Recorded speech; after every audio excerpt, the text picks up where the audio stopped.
आज हम लोग यूपी पीसीएस का जो भी पेपर हुआ है जस्ट 12 जून को यूपी पीसीएस का जीएस वन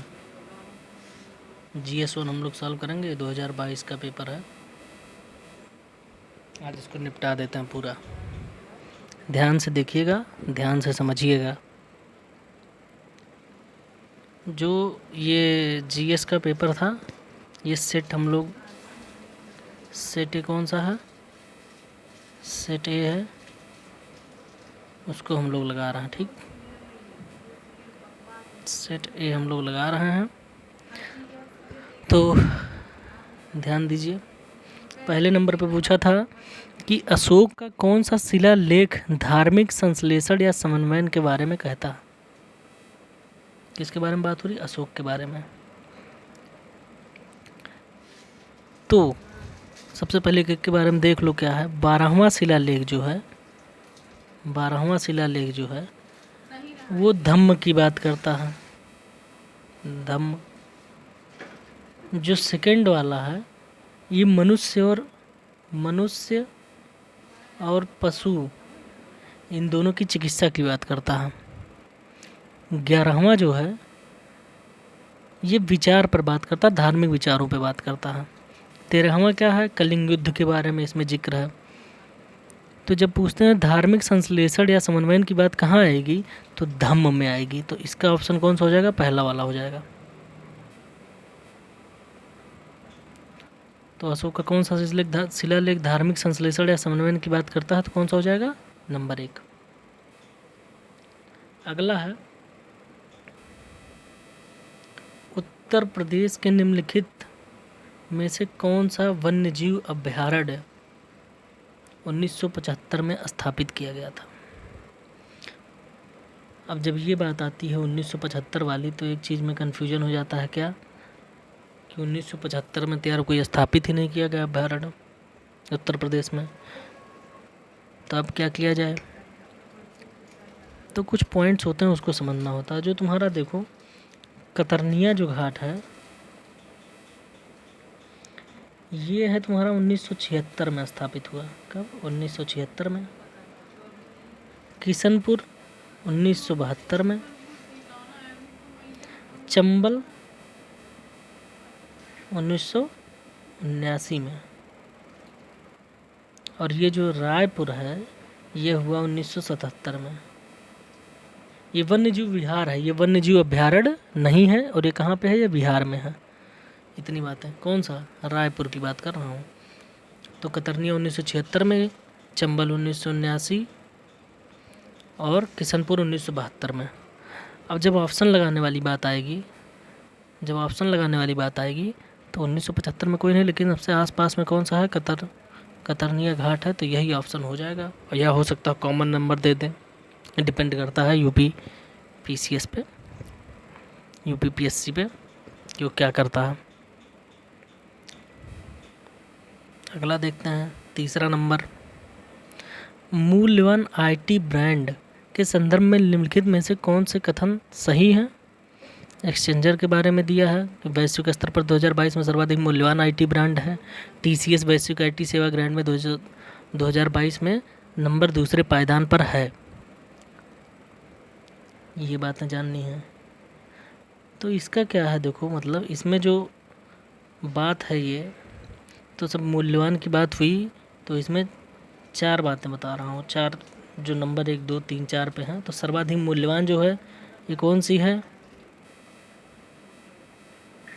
एक्सेंचर जो है ये नंबर 1 पे है। नंबर 2 पे कौन सी है? TCS, Tata consultancy services. Number 3 पे कौन सी थी?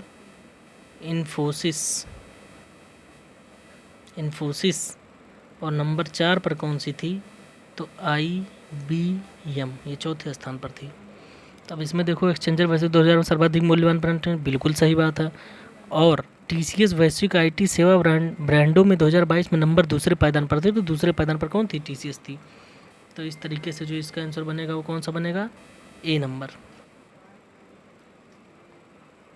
ए नंबर का मतलब क्या हो गया कि दोनों बातें क्या हैं? सही हैं।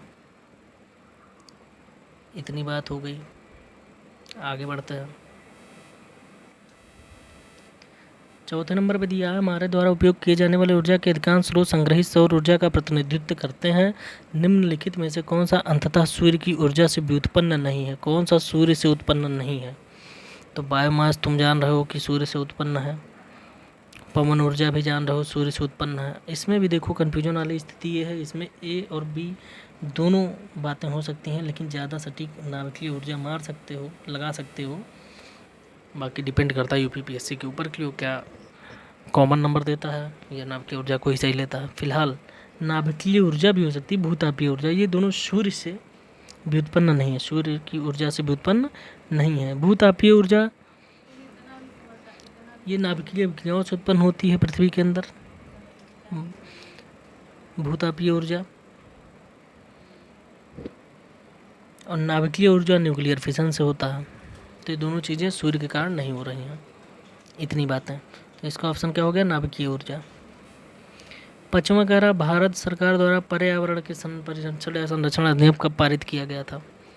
तो पर्यावरण संरक्षण अधिनियम शुरू से हम लोग आज तक जानते आ रहे हैं, इन्वायरमेंट प्रोटेक्शन एक्ट कब पारित किया गया? तो ऐसे इन्वायरमेंट है,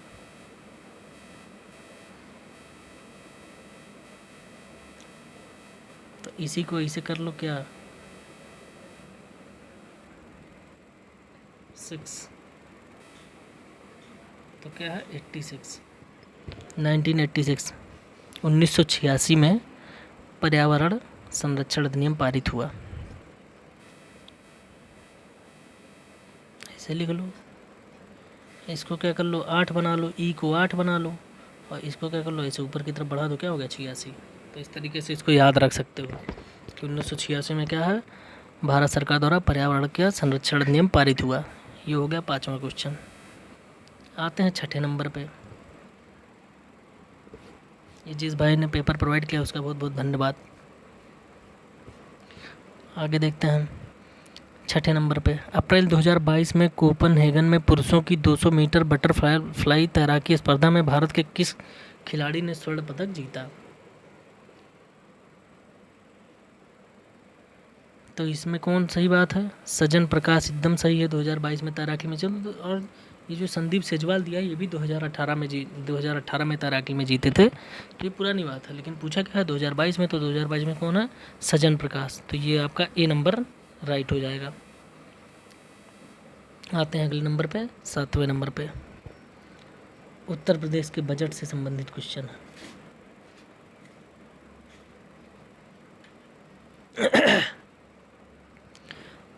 क्या कह रहा है? देखो 2022 का नहीं पूछा है 2021 का, 2020-21 का।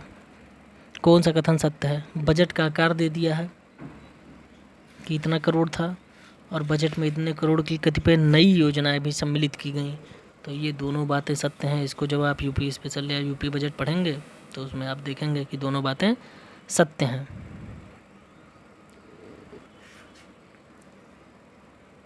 इसके बाद आगे बढ़ते हैं।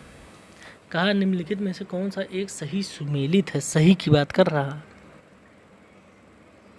तो एक चीज़ जानते हो कि रबड़ का सबसे बड़ा उत्पादक अगर कोई है तो कौन है? केरल है भारत में।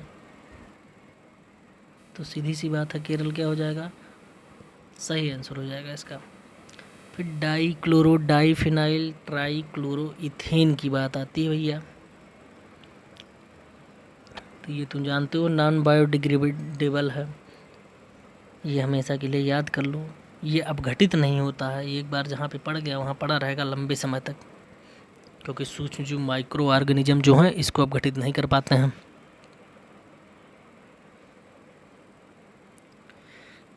इतनी बातें तो हो गई सिंपल। और DDT के बारे में एक चीज़ और जान लो, ये बेंजीन प्रोडक्ट है, इसका फार्मूला क्या होता है?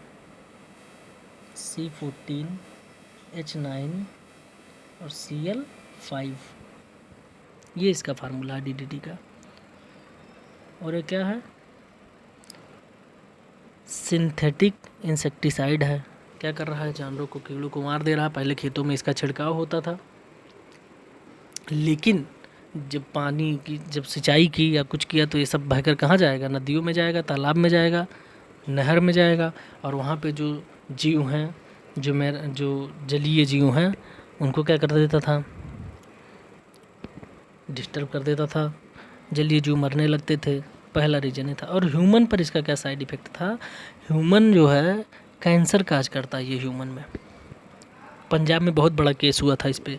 डीडीटी का हेलीकॉप्टर से छिड़काव कर दिया गया था, जिसके बाद वहाँ पे बहुत ज़्यादा कैंसर पेशेंट आने लगे थे। कैंसर सिटी भी इसी नाते बोलते हैं पंजाब को।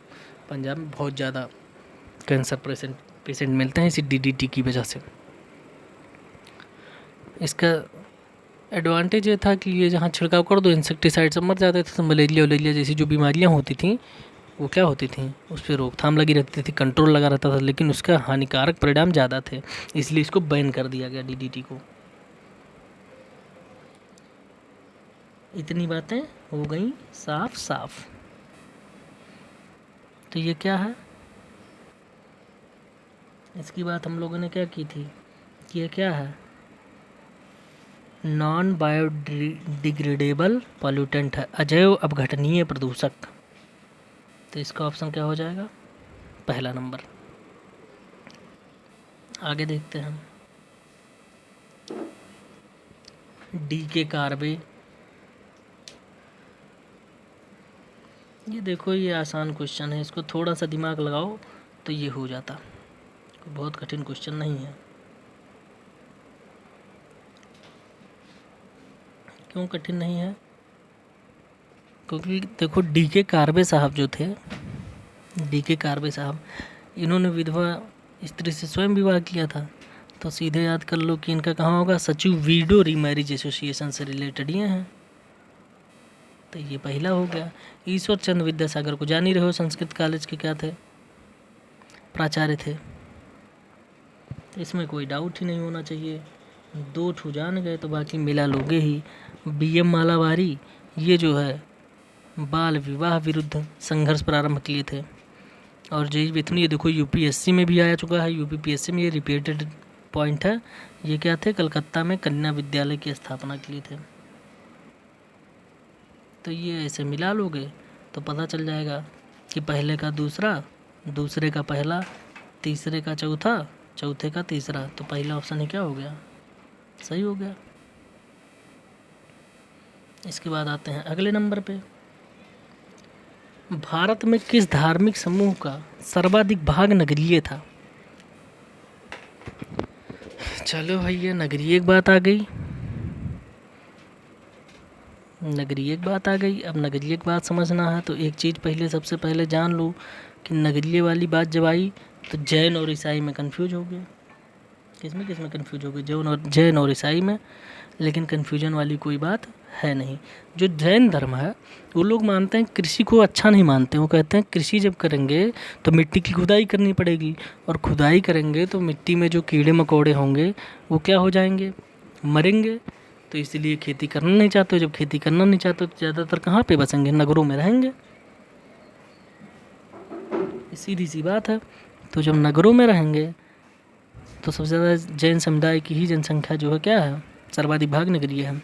ये ईसाई लोग का क्या है? ये जनसंख्या सबसे ज़्यादा बढ़ा रहे हैं तेज़ी से, बच्चे बहुत पैदा कर रहे हैं। तो ये ग्रामीण भी इलाकों में रहते हैं, शहरी इलाकों में भी रहते हैं। तो इसमें जो आंसर सही लगेगा वो लगेगा जैन।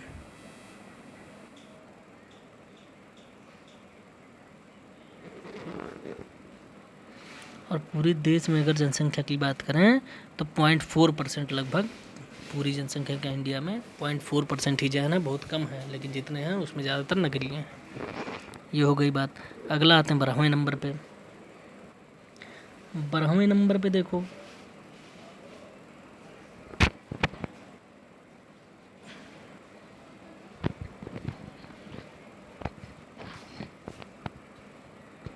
बारहवें नंबर पे क्या होगा? बटेश्वर पहाड़ी। ये तुम्हारा कहाँ पे है? देखो, बटेश्वर पहाड़ी जो तुम्हारा है बिहार भागलपुर में है। कहाँ पे है बटेश्वर? बिहार भागलपुर में है। चिन्ह श्रृंखला या बिलारी, बिलारी श्रृंखला के बारे में पूछा गया है, तो ये कहाँ से रिलेटेड है? ये कर्नाटक से रिलेटेड है। ये एक जान जाते तो देखो एक ही ऑप्शन में चौथा नंबर है, तो बिलारी से सीधे पकड़ लेते कि कौन सा होगा। बिलारी श्रृंखला कहाँ? कर्नाटक में। चिन श्रृंखला, ये तुम्हारा जो है चिन श्रृंखला मणिपुर में आता है। और धूसी भी जानते हो कि कहाँ है? हरियाणा में है। तो इस तरीके से ऑप्शन देखो, बी से बिलारी वाला सीधे चौथा ये है, तो बी नंबर तुम्हारा ऑप्शन सही हो जाएगा।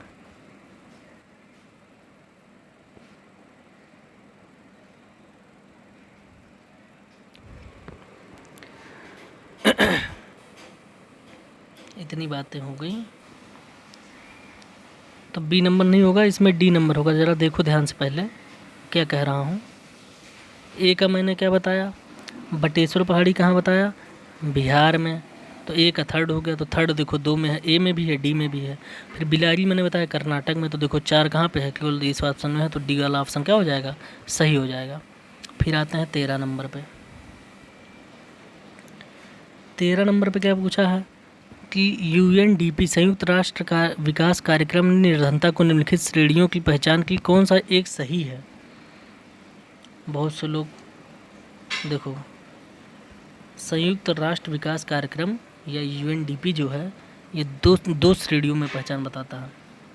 एक आय निर्धनता के आधार पे, आय निर्धनता के आधार पे, और मानव निर्धनता के आधार पे। तो इस आधार पे क्या हो जाएगा? ए और बी दोनों ऑप्शन सही हो जाएगा। आगे बढ़ते हैं। 14 नंबर, बाल्को, इंडाल, माल्को और हिंडाल्को, इनकी अवस्थिति दी गई है। पूछा है कौन सा सुमेलित नहीं है? कौन सा सुमेलित नहीं है? तो एक चीज़ जानते हो, बाल्को जो है कोरबा में है, इंडाल कहाँ? हीराकुंड में है, और हिंडाल्को कहाँ है? रेणुकूट में भी है। ये भी एकदम बातें सही है। लेकिन मद्रास एल्युमिनियम कंपनी लिमिटेड या माल्को जो है, वो तुम जानते हो कहाँ पे है? मैट्टूर में है। और मैट्टूर कहाँ पड़ता है? तमिलनाडु में। तो ये ऑप्शन चेन्नई में ना होकर कहाँ होगा? यही सी वाला गलत है, क्योंकि मैट्टूर में है, और मैट्टूर कहाँ पे पड़ता है? मैट्टूर तुम्हारा पड़ता है तमिलनाडु में, ना कि चेन्नई में। तो ये बात हो गई। आगे बढ़ते हैं। 15 नंबर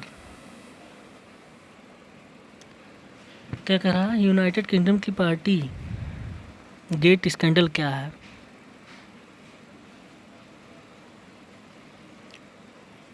तो इसकी बात कर लेते हैं।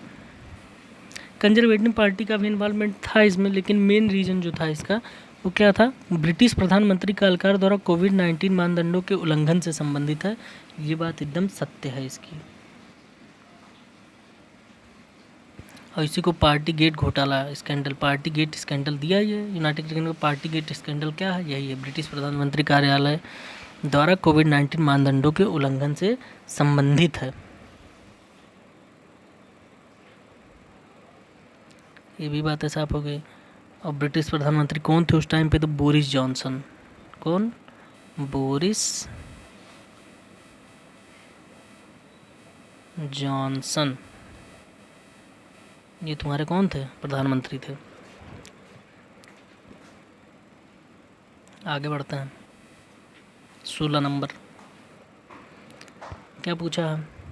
निम्नलिखित राजनीतिक दलों पर विचार कीजिए और उन्हें उनकी स्थापना के कालानुक्रम में व्यवस्थित कीजिए। बहुजन समाजवादी पार्टी, बीएसपी, फिर समाजवादी पार्टी, एसपी, फिर तेलुगु देशम पार्टी टीडीपी, और फिर ऑल इंडिया तृणमूल कांग्रेस। तो इन चारों में आपको पहले ये पता होना चाहिए किसका क्या ईयर है, तभी तो आप गेस कर पाएंगे, नहीं तो गेस कैसे करेंगे। सबसे पहले बात करते हैं, जो बहुजन समाजवादी पार्टी है ये 1984 में बनी। कब बनी? 1984 में। समाजवादी पार्टी 92 की है, 1992। तेलुगु देशम पार्टी ये सबसे पुरानी है, कब की बनी है? 1982 की। और फिर लास्ट में है ऑल इंडिया तृणमूल कांग्रेस, तो ये बनी है 1998 में। तो इससे अब मिला लो, सबसे पहले कौन सा आएगा, थर्ड वाला कौन सा ऑप्शन में, सी और डी दोनों में है। तो फिर दूसरा देख लो, दूसरे नंबर पे कौन बनी है, 84 में बहुजन समाजवादी पार्टी बने। पहला नंबर तो यही सी वाला ऑप्शन तुम्हारा क्या हो जाएगा, एकदम करेक्ट हो जाएगा। आगे बढ़ते हैं 17 नंबर की बात। वर्ष 2022-23 में केंद्रीय विश्वविद्यालयों में स्नातक प्रवेश के लिए एकल खिड़की प्रवेश परीक्षा का नाम क्या है। तो पहले तो ये जान लो क्या है, CUET ये है। इसका फुल फॉर्म क्या है, सेंट्रल यूनिवर्सिटी इंट्रेंस टेस्ट। क्या है full form, central university entrance test, central university entrance test, ये इसका फुल फॉर्म है। इसके बारे में थोड़ी बहुत जानकारी अगर चाहिए तो जानकारी पे भी हम लोग थोड़ा बहुत बात कर लेते हैं। क्या बात करेंगे इसमें, ये जो है कंडक्ट कौन कराएगा पेपर, तो ये कंडक्शन जो इसका पेपर का होगा, central university entrance test CUET, इसका जो कंडक्शन होगा, पेपर जो कंडक्ट कराएगा वो है NTA। किसके द्वारा, NTA, जिसको बोलते हैं नेशनल टेस्टिंग एजेंसी, इसके द्वारा होगा। और इसका पेपर देखो पहली बार हो रहा है 2022 में, पहली बार होगा। और इसका पेपर जो है फर्स्ट वीक ऑफ जुलाई में होगा इसका एग्ज़ाम, पहली वीक में। और इसका सेंटर लगभग 154 सिटी में लगभग सेंटर जाएगा। और इससे क्या होगा, जो मेन यूनिवर्सिटी हैं उनमें एडमिशन इसी के थ्रू होगा, जैसे DU हो गया, इलाहाबाद यूनिवर्सिटी हो गया, या कई और है, BHU हो गया। तो ये प्रोसेस है। तो इसका ऑप्शन कौन सा हो जाएगा, D नंबर। इतनी बातें साफ साफ क्लियर। अब आगे बढ़ते हैं, अगला क्या क्वेश्चन है, निर्धनता एक सामाजिक समस्या है माना गया है, जो कि लंदन में निर्धनता पर किए गए एक शोध सर्वेक्षण का परिणाम है। इस शोध में शोधार्थी कौन थे। तो एकदम सत्य लगाया है जिस भी भाई ने लगाया है, चार्ल्स बूथ साहब ये थे। कौन थे, चार्ल्स बूथ साहब।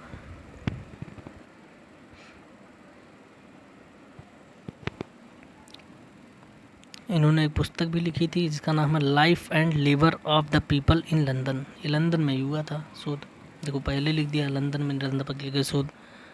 तो क्या था बुक का नाम, life and labour of the people in London. इसमें इन्होंने जिक्र किया था इन सब चीज़ों का, चार्ल्स बूथ। आगे बढ़ते हैं, औरंगजेब के बारे में देखो भाई पूछा। तो घटनाओं पर विचार कीजिए और कालक्रमानुसार इसको व्यवस्थित कीजिए कि किस किस टाइम पे कौन सी घटना घटी, उसको सही क्रम में लगाना है। तो उसके लिए सही क्रम पता होना चाहिए पहले। तो देवराई जो था ये 1959 कब, 1959 में हुआ। बनारस के पास जो लड़ाई हुई ये 1658 की है। कब की है, 1658 की, 1658 की है। सामूगढ़ की लड़ाई 1658 की ये भी है। तो अब देखो यहाँ पे थोड़ा सा डेट वाली भी बात आ जाएगी, 1658 देख लेते हैं अभी, 1658 की है।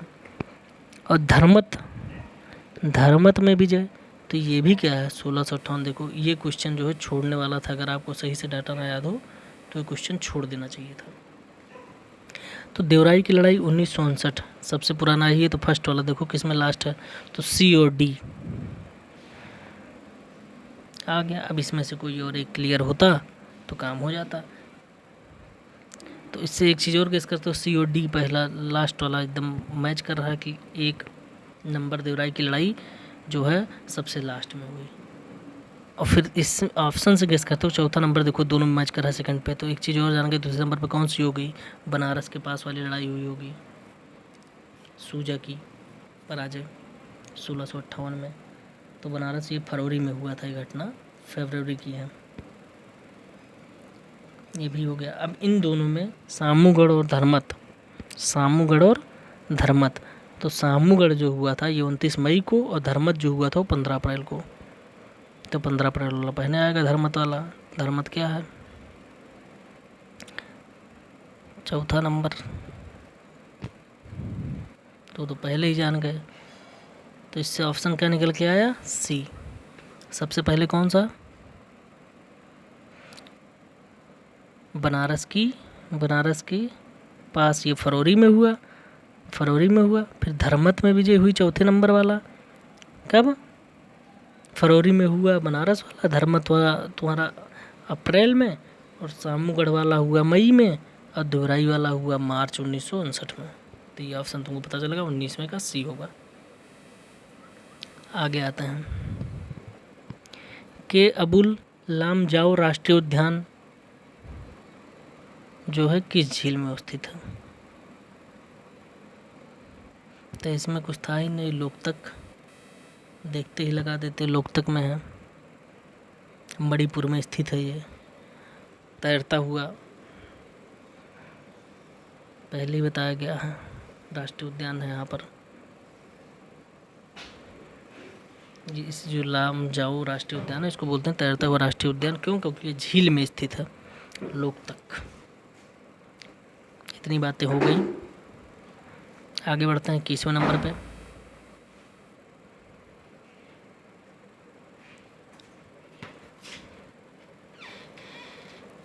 21वें नंबर पे देखो,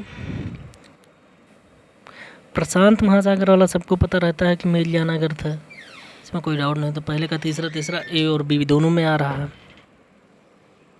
ए और बी दोनों में आ रहा है। तो इसका ऑप्शन कैसे चेक करेंगे? उसके लिए देखो दूसरा आर्कटिक में कौन सा है? मोलाय वाला है। आर्कटिक में कौन सा है? मोलाय। हिंद में कौन सा है? सुंडागर्त। और आंध्र में कौन सा है? Puerto Rico girl. तो इस तरीके से पता कर लोगे कि ऑप्शन कौन सा वाला सही हो रहा है। तो ऑप्शन जान जाओगे कौन सा वाला सही हो रहा है, बी वाला। पहले का तीसरा मेरियाना गर्त, दूसरे का चौथा मोलाय गर्त, तीसरे का पहला सुंडा गर्त, और अटलांटिक का प्यूर्टो रिको गर्त। तो इस तरीके से ये हो गया। 22वें नंबर पे आते हैं। भारत के नियंत्रक महालेखा परीक्षक को ऑडिट रिपोर्ट का परीक्षण कौन करता है?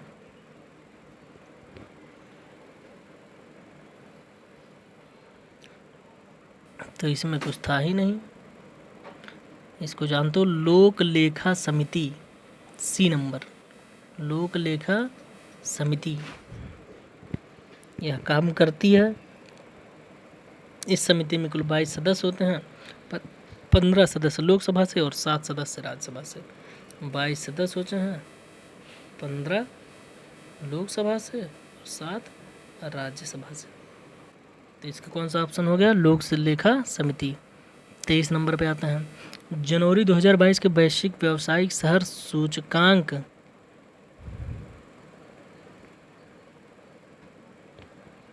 के अनुसार निम्नलिखित में कौन सा शहर विश्व का शीर्ष व्यावसायिक शहर है? तो इसका आंसर क्या होगा? हांगकांग। एकदम सही लगाया है। क्या हो जाएगा? हांगकांग। दूसरे नंबर पर कौन सा था? लंदन। तीसरे नंबर पे कौन सा था? पेरिस। तो क्या हो जाएगा? हांगकांग। ऑप्शन इसका सही हो जाएगा, ए नंबर। 24 पे आ जाओ। बायोमास ऊर्जा का स्रोत नहीं है। तो बायोमास जान लकड़ी, कोयला, गोबर, जितना कुछ है सब क्या है? बायोमास। तो लकड़ी, कोयला, गोबर, ये सब बायोमास ऊर्जा का स्रोत है। लेकिन परमाणु ऊर्जा क्या है? बायोमास ऊर्जा का स्रोत नहीं है। तो ऑप्शन क्या हो जाएगा? ए। अगला क्वेश्चन देखो, 25वां नंबर क्या कह रहा है? कौन सी हरित गृह गैस नहीं है? कौन सी ग्रीन हाउस गैस नहीं है? तो ग्रीन हाउस गैस की अगर बात करो तो उसमें जलवाष्प, कि वाटर वेपर हो गया, कार्बन डाइऑक्साइड हो गई, मीथेन हो गया, नाइट्रस ऑक्साइड हो गई, क्लोरोफ्लोरोकार्बन हो गया, ये सब क्या है? ग्रीन हाउस गैसेज हैं। लेकिन अगर आर्गन की बात करो तो आर्गन इसमें नहीं आता है। तो 25वें का क्या हो गया? आर्गन। आगे बढ़ते हैं 26 नंबर।